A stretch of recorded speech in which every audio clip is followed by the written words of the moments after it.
This is Larry Newman. He is the president of the Missouri Alliance of Professional Bail Bond Agents. That's in Missouri, for those of you who are wondering. Thanks for calling in, Larry. Larry, appreciate it. Hello? Larry? Are you there? He was, lost him. Oh, okay. All right, Larry, call back. We lost Larry. He hung up or got cut off or something. Anyway, hopefully we'll hear from him soon. But the number is 516-418-5472. You're very good at that. Yes. All right, let's talk about some other stuff in the news while Larry's calling back. Did you see this thing, Tim, about the Assistant Attorney General of the United States is setting up a domestic terror unit to investigate. These are to investigate anti-authoritarian Americans. And so I'm watching this, and I'm listening to this press conference, and I'm thinking, that's authoritarianism, isn't it? All right, we're going to try this again. I think this is Larry again, if I'm right. Larry, are you there? Yeah. Okay. I am here. Yes. We got cut off, so sorry about that. So I was teasing the audience. Technology is wonderful.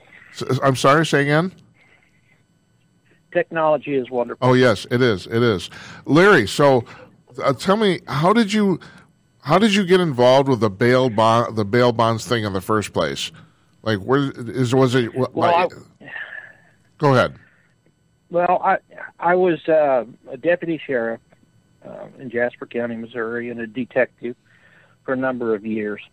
And when I retired, a gentleman reached out to me and asked me to be a bail bondsman, and I had absolutely no idea what this was.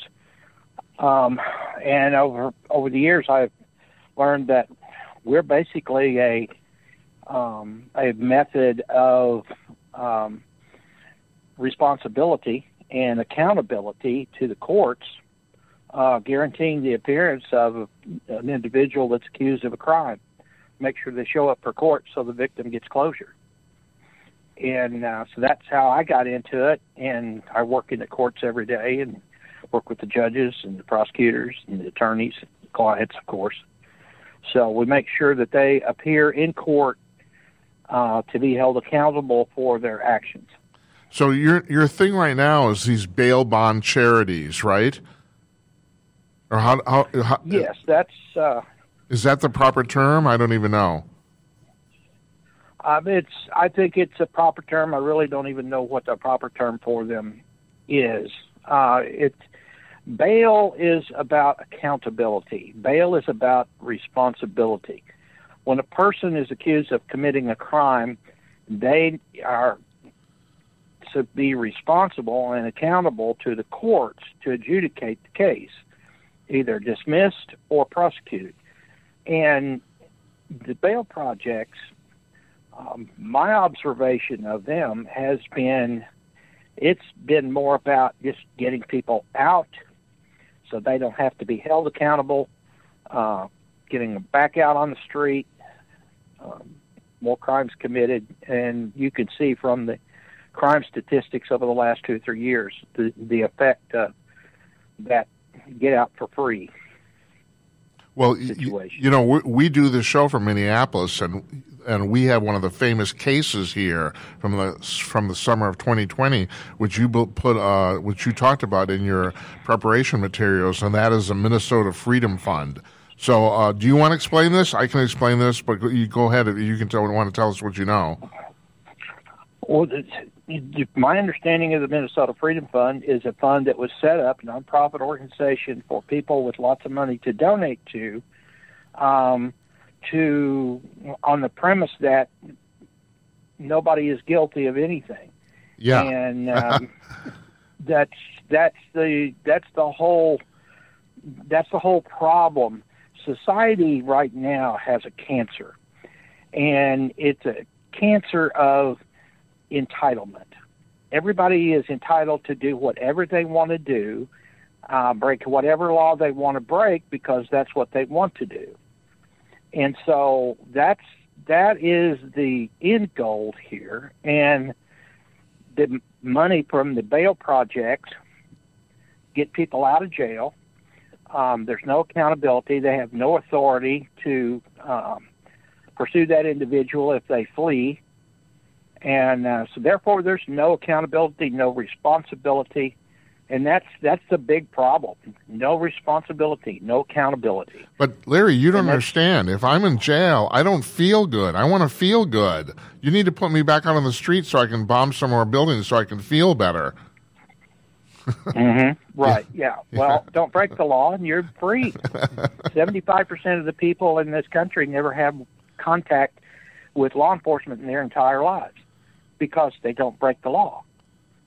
You know, you may get a speeding ticket, or you may run a stop sign, and that's the most that you'll ever have contact. Well, so the vast majority of Americans don't have contact with law enforcement. Here in Minnesota, you know, we've heard plenty about this because those protests were mostly peaceful, even though there's a whole bunch of buildings in South Minneapolis that have yet to be rebuilt, and a whole bunch of people lost their businesses. But I guess they're mostly peaceful protests, I guess. So anyway, you might figure that I'm kind of a cynic. Well, that's what CNN said, but you know. Yeah. Oh, I know it. You know, their viewership went to pieces. So it's the funniest thing is they did it twice. That's the thing I don't understand. The guy's standing in front of a burning building, and he said, "Oh, there's mostly peaceful protests." Oh yeah, sure, right. And there's a building burning down behind him. It's like hilarious. I have my friend here, Tim Conaway. Tim, you got Yeah, Larry, it's good to meet you. And so this fund, like somebody goes to jail, and they don't actually have to personally come up with any bail money to pay to buy a bond to get out of jail. This fund pays it for them. Is that correct? That's correct. So if they skip, then they haven't done anything wrong because it was the other people that posted the bail. Is that the way I understand it? Well, they did. Okay, you say they. I'm assuming you're talking about the defendant. The defendant did nothing wrong. He took off. He didn't go to court. You know, he shouldn't be held accountable for that. That's what they say. Oh, okay. And so nobody, yeah. And like nobody sits in jail. Nobody should sit in jail waiting for court. And so that's their premise is that, well, it's all built on the premise that the police are the bad guys. Okay, that's right. The whole premise behind this. The police are the bad guys. The police are arresting people. They shouldn't even arrest them. But Larry, I just want to. They broke into a store or to a house, and they took other people's property, took off with it, maybe beat somebody, but the cops should not arrest those people and put them in jail. I want to pick up to where that's the whole premise behind it. I think Tim was going to ask this as the next question. Forgive me, Tim, if I'm wrong, but still, I want to know. So the thing is, if your bail came out of this fund and you skip bail or skip bond, the defendant does not actually owe any money. The bond or the fund has to pay the remainder of the bail. Is that the way it works? Well, structurally, from what I understand, the judge sets a bond. By Constitution, he has to set a bond. The bail project comes in and they pay the base amount. Let's say it's a $5,000 bond. The bail project pays the court $5,000. Okay, and that person walks out of jail. Right. If they don't show up for court, then the court forfeits that bond and takes that money. The bail project does not get it back. But the defendant, the person who was charged with the crime, is now basically free to do as they please because of forfeited bond. Okay, and so this money, do you have any idea like how much money on average these people have collected? And because besides Minnesota, this is going on other places as well, I assume. Oh, it's going on all across the country. I have not seen a total number of dollars or any research done into how much money has been spent in total. I know in Missouri, the 2 bail projects in Missouri have closed their doors, because in Missouri, if that defendant goes to court and takes care of their case, then that money is refunded. But by law, it has to be refunded to the defendant, not to the bail project. Oh, man. So the defendants go to court, plead guilty. They get out on probation, which means that they're out of jail the next day. They plead guilty. They're out on probation the next day. The court sends the money back to the defendant, and the bail project doesn't get anything.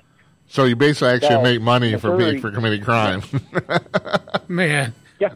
Holy shit. What a deal. And then so we had heard that the Minnesota, when it collected, what did you think, Jim, $22 million? Yeah. Is that right? Is that right, Larry? That's the figure I heard. And supposedly they only actually spent $200,000 on bail? Is that right? That's not surprising. And then the question is, what happened to the other $21,800,000? Is that in somebody's bank account somewhere? Well, you've got expenses for staff. Oh, my God.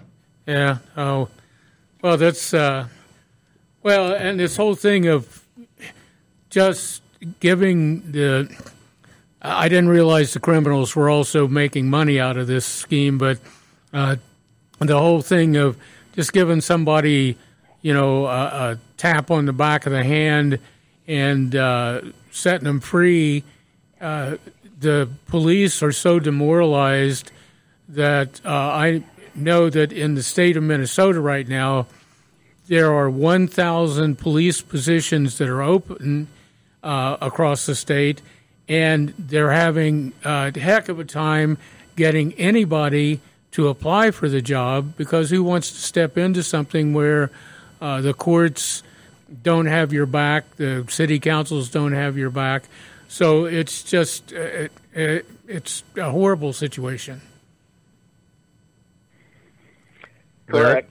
And that was the purpose of this, is to demoralize and attack police. That's been a big part of this whole thing, and you've been seeing that since 2009 or 2009. Hey, Larry. And the police have been under attack. Yes. Larry, do you think that the charitable bail fund organizations should be illegal, or what do you propose as a solution to this?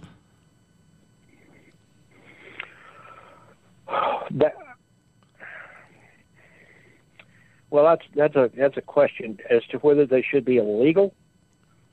I don't know. Anyone can go out there and say, I'm going to go bond this person out for free. Okay. Yeah. I'm not going to require them to pay money. They shouldn't be in jail. So, as far as outlawing it, the purpose behind these bail projects that are funded in the millions of dollars, I kind of see what's behind that, but I can see where it would be, in certain situations it would be ethical and totally justified for someone to go down to the jail and pay someone's bail. But there has to be accountability, and that's where the surety bail industry comes in. I'm sorry, the what? We bond someone out. Surety. The surety bail industry. Surety, yes. We are surety bondsmen. We're insurance agents, licensed insurance agents. We post a surety bond, which is a insurance instrument.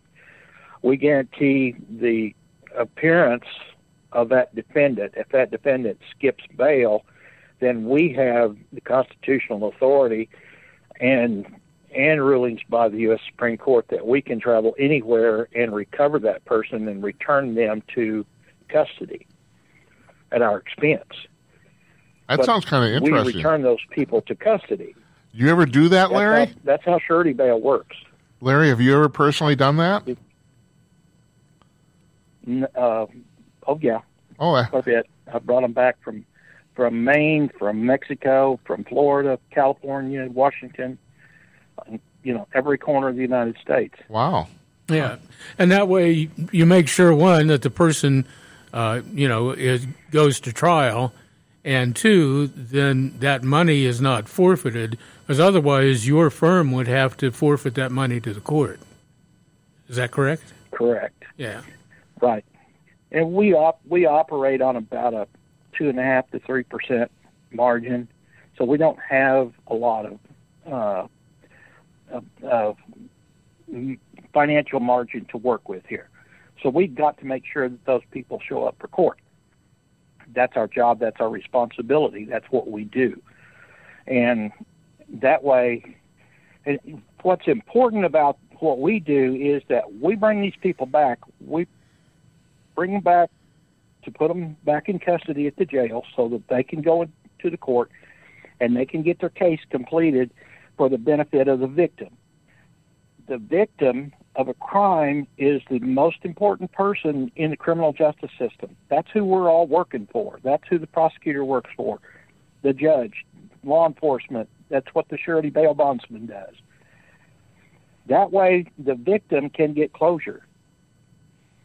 Now, if he's adjudicated, if he didn't commit the crime, he's released.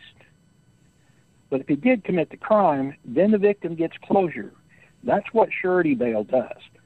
The bail projects are simply let people out of jail go back to committing a crime and demoralize the police, demoralize society.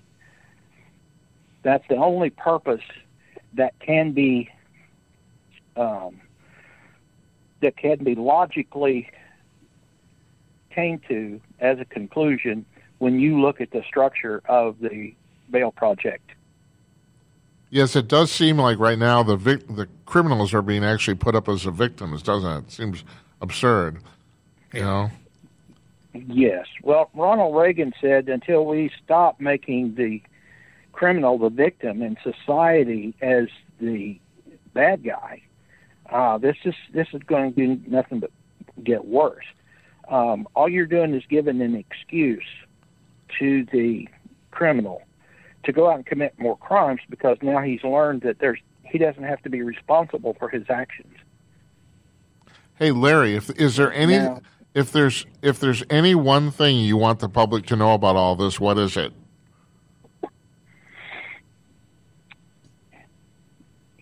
Responsibility. It needs to come back to responsibility. There has to be some accountability, and the surety bail is the only accountable interest in this court system to make sure that defendant appears in court and either gets cleared or gets convicted. If he committed a crime, he needs to pay the penalty. If we don't put some teeth back into the criminal justice system and actually make people responsible for their actions and make it painful, you can take that however you want to put it, but there has to be some teeth in the criminal justice system, or people will continue to commit crimes because they do it and they get out for free and they can go out and do more. So the safety of the community, your safety, my safety, the safety of your family depends on getting the criminal justice system back on track to where it's supposed to be. So, Larry, I have one last question here. So, what do you think the end game is for getting it off of track? Why are all these DAs all of a sudden letting all these people go? What is their end game? Are they actually trying to destabilize society? Why are they doing this? Your personal opinion. Well, I think you may have just hit it. Okay, a reasonable person can look at the evidence and come to the conclusion that you just came to. Yeah, history gives all the evidence. This has been done before. This is not the first time. This has been done over and over and over. Okay, and destabilizing society. in my opinion, is exactly why this is happening. And the idea is basically to destabilize society so that government can rescue it itself. You know, you cause a problem so you can fix it. Well, what problems has government fixed? Welcome to our show, Larry. You're welcome. That's what we're doing here. All right. When you analyze this and you come at it from a logical evaluation, this gets to the point to where it scares you absolutely to death. Yeah, it does. And all you got to do is go back and look at China. You look at Russia. You look at Germany in the 30s. You look at Venezuela. You look at Cuba. Okay, take away the guns. Take away you control their health care. You destabilize the legal system. Okay, those are three of the things that happen every time. And the only result, when those are successful, are those countries that I just spoke about. Yeah. Of course, I'm a detective.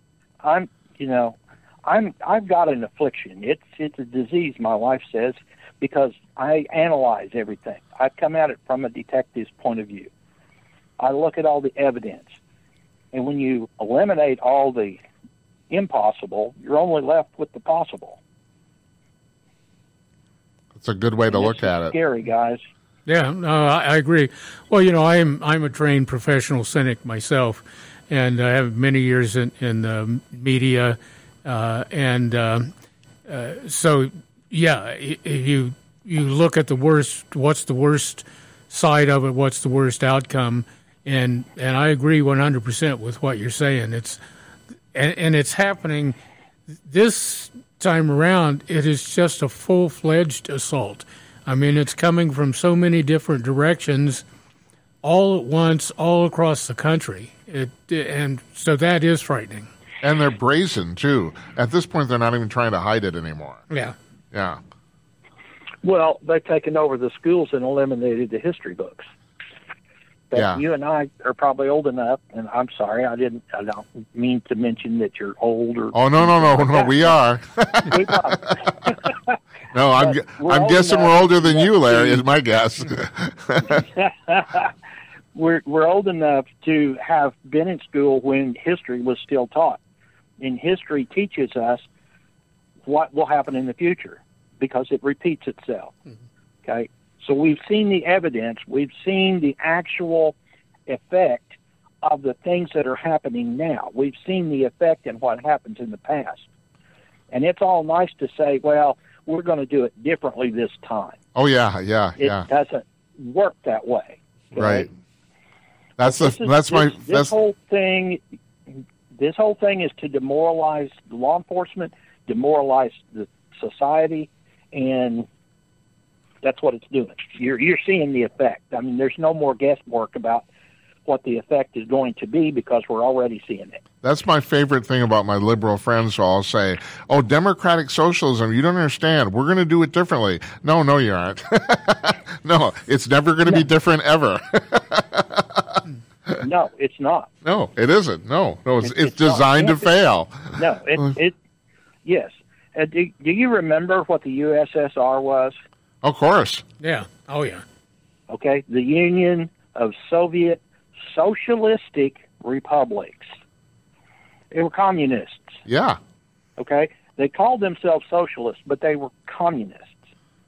So you can dress it up and call it democratic socialism. It's still a pig. Well, there you go.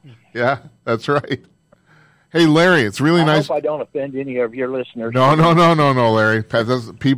That's what we're selling here. That's what people come. So, no, you fit right in. Yeah. We appreciate it. Really, seriously, it's really nice talking to you.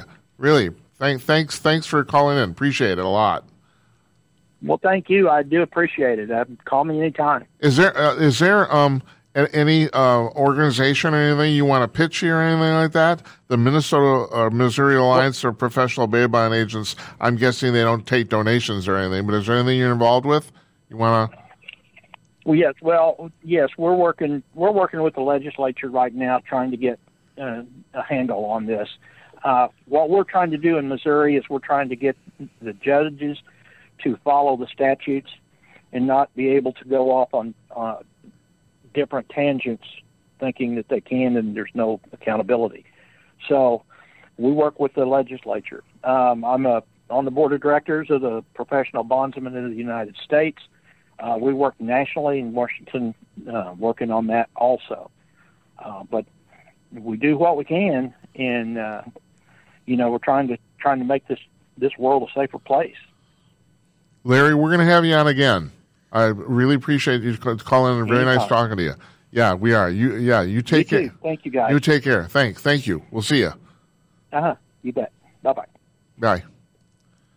That's Larry Newman. He's the president of the Missouri Alliance of Professional Bail Bond Agents.